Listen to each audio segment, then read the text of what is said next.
दिल खून के आंसू रो रहा है। तकफीरी गिरोह को तुमने पाला, दहशतगर्दों को तुमने पाला, हमारी नस्ल कुशी तुम लोगों ने की।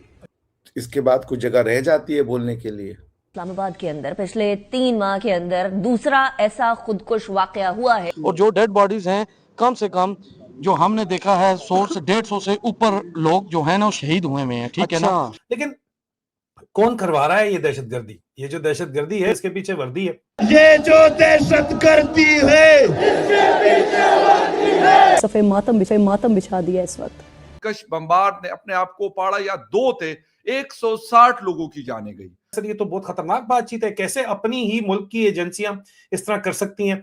और उसके बाद जो है वो एक सुइसाइड हमला हो जाता है। कैसे हो जाता है, क्यों हो जाता है, बड़ी मतलब अजीब सी बात है। ये जो मस्जिदों पे हमला किया जाता है, मेरे ख्याल से सर अब ये हाई टाइम है कि हम अपने मुल्क से मजहबी इंतहा पसंदी का खात्मा करें। जब आप नफरतें बो रहे हैं तो नफरतें ही मिलेंगी।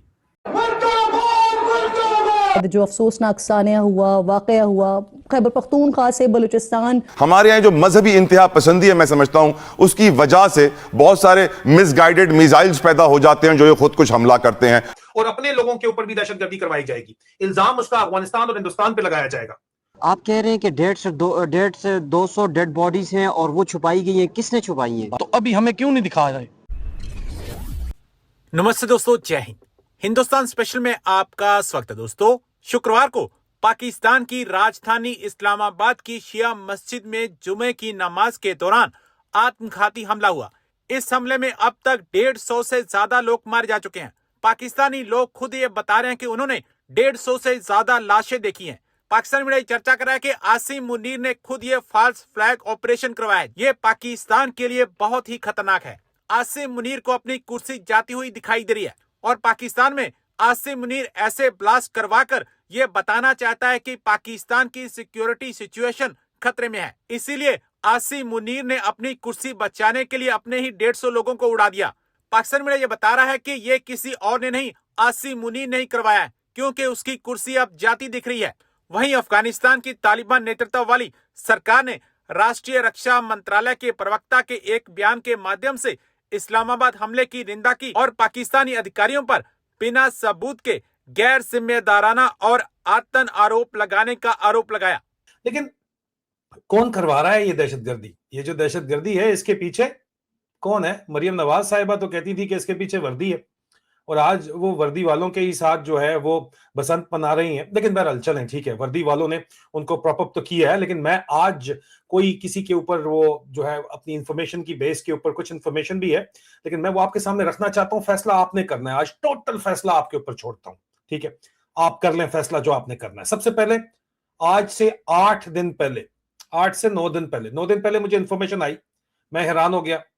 मैंने इंफॉर्मेशन सुनी, मैंने कहा कि यार इसको कन्वे करना है। सर ये तो बहुत खतरनाक बातचीत है। कैसे अपनी ही मुल्क की एजेंसियां इस तरह कर सकती हैं? मैंने उसको अपनी जर्नलिस्टिक रिस्पॉन्सिबिलिटी पूरे करते हुए वेरीफाई करने की कोशिश की, तो दूसरे साहब ने मुझे कहा कि तुम्हें ये किसने बताया? मैंने कहा सर मैं अपने सोर्स तो नहीं आपको बता सकता। उसने कहा यार देखो, ये हमारे नेशनल इंटरेस्ट में नहीं है इस इंफॉर्मेशन को शेयर किया जाए, और कुछ चीजें स्ट्रेटेजिक कंपल्शन होती हैं। जनरल साहिबान की एक बड़ी प्यारी बात है कि जो भी चीज जो है उन्होंने करनी होती है उसको कहते हैं जनाब, जो भी हराम काम भी हो तो स्ट्रेटेजिक कंपल्शन बन जाता है। कंफर्मेशन मुझे मिल गई कि होने वाला, अगले दिन मैंने खबर चला दी। 8 दिन पहले मैंने खबर चलाई, और उसके बाद बलूचिस्तान का वाकया हुआ। उसके ऊपर क्या रद्द अमल है वो तो मैं आपको बताता हूं। लेकिन 8 दिन पहले जो मैंने खबर चलाई थी उसका वीलॉग डिटेल के अंदर मौजूद है। इस वीलॉग के डिस्क्रिप्शन के अंदर मैंने डाल दिया है, अगर आप नहीं देखा तो देख लीजिएगा। लेकिन उसका क्लिप आप सुन लीजिए कि कंक्लूजन क्या थी, बॉटम लाइन क्या थी, सुनिएगा। आसिम मुनीर मिस्त्री is likely to escalate आने वाले दिनों में हिंदुस्तान और अफगानिस्तान के बॉर्डर के ऊपर ये दोबारा पंगा लेके उस बॉर्डर को खोलेगा। वहां पे कुछ इंडिया में करवाएगा प्रॉक्सीज के जरिए, अफगानिस्तान में भी प्रॉक्सीज के जरिए कुछ करवाया जाएगा, और अपने लोगों के ऊपर भी दहशतगर्दी करवाई जाएगी। इल्जाम उसका अफगानिस्तान और हिंदुस्तान पे लगाया जाएगा, और वहां पे भी होगा। वो कहेंगे नहीं ये तो दहशतगर्द करवा रहे हैं, इससे हमारा कोई तल्लुक ही नहीं है। और वो जब रिएक्ट करेंगे तो ये कहेंगे हमारे बॉर्डर खुल चुके हैं, हॉट है हमारे western and eastern front, 2 front हमारे हॉट है, इंटरनल सिक्योरिटी हॉट है। सदर ट्रंप को जाके ये धोखा देंगे, और क्योंकि इनकी कैपेसिटी नहीं है, ये पहले दिन से जो वादे करके आता है उनको पूरा करने की इसकी कैपेसिटी सिरे से है ही नहीं। मुल्क की इकोनॉमी का ये बेड़ा गर्क कर चुका है, और मुल्क की वकार तो वैसे ही आपका बेड़ा गर्क हो ही चुका है ना यार, उसका क्या कोई पीछे कुछ रह गई हकीकत।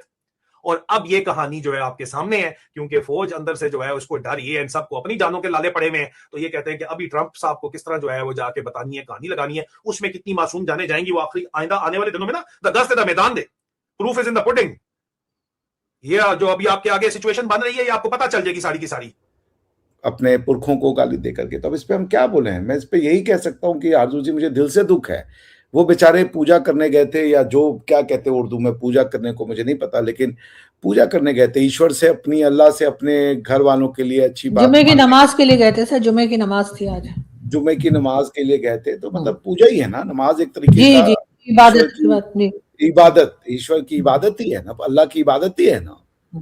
उनका तो कोई बेचारों का मोटिव नहीं था, वो तो ये सोचे होंगे कि आज हम जाएंगे, ये नमाज अदा करेंगे और घर आ जाएंगे, और फिर अपनी शायद और अच्छा इंसान बनने का प्रयास करें, जो उनकी एबिलिटी थी थिंकिंग की। कोई बुरे मन से तो गए नहीं होंगे, मगर उनको ये मिला। वो आदमी कौन था जिसने इसको प्लान किया कि मस्जिदों में पूजा करते समय आदमी को मारो? आप समझ रही हैं ये बात, कि जब आदमी अल्लाह की पूजा में, अल्लाह की इबादत में व्यस्त है, तब उस पर बम विस्फोट कर दो और लोगों को इकट्ठा मार डालो। इतने लोगों को भारत का क्या फायदा होगा इसमें कि हम इतने लोगों को इकट्ठा मरवा दें? अफगानिस्तान का इसमें क्या फायदा होगा कि वो इतने लोगों को इकट्ठा मरवा दे? तो नहीं सर, ये अपनी नाकामी, अपनी नाअहली, अपनी जिसे कहते हैं ना कि अपनी कमजोरी छुपाने का सिर्फ एक तरीका है, वरना क्या कर रहे हैं आरजू जी, ये कामयाबी है, समझिएगा इसको जो मैं कहना चाह रहा हूं। ये कामयाबी है, ये नाकामी कतई नहीं है।